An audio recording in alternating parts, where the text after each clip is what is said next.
Pourquoi faut-il finir le traitement de l'antibiotique? Quand vous avez une infection bactérienne, vous recevez souvent une ordonnance d'antibiotiques. Dans la plupart des cas, après 2-3 jours, on se sent beaucoup mieux. Mais alors, pourquoi sur l'étiquette du médicament, on indique qu'il faut prendre encore jusqu'à 7, 10 ou même plus que 14 jours? La raison est pour prévenir la résistance aux antibiotiques. En 1928, Alexander Fleming découvre par hasard le premier antibiotique que voit l'être humain, la pénicilline. Depuis ce temps, les antibiotiques révolutionnent le monde de la santé. Des maladies qui étaient auparavant mortelles ont pu être facilement traitées avec la prise d'un médicament.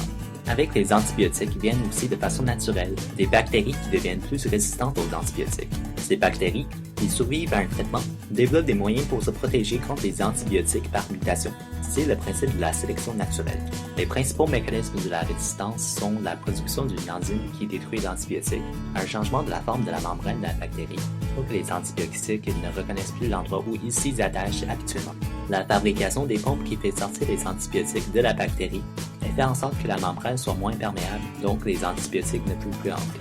On avait dit tantôt que l'apparition de la résistance à l'antibiotique est un phénomène naturel.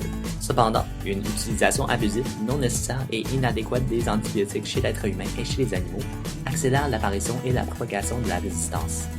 Une bactérie résistante serait beaucoup plus dure à traiter. Souvent, il faut utiliser des traitements plus forts qui nécessitent des fois une durée de traitement plus longue, coûtent plus cher et dans la plupart des cas, administrés à l'hôpital. L'Organisme mondial de la santé a récemment publié un rapport qui se base sur des données provenant de 114 pays. Ce rapport nous dit que la résistance aux antibiotiques est devenue à l'état actuel une grave menace pour la santé publique. Dans les Amériques, l'émergence de E. coli, S. aureus et cas de pneumonie résistante fait en sorte que les maladies causées par ces espèces de bactéries sont plus dures à traiter. Donc, que vous soyez un professionnel de la santé ou un patient, tout le monde devrait faire le pas pour prévenir l'apparition accélérée de la résistance aux antibiotiques. Qu'est-ce qu'on peut faire?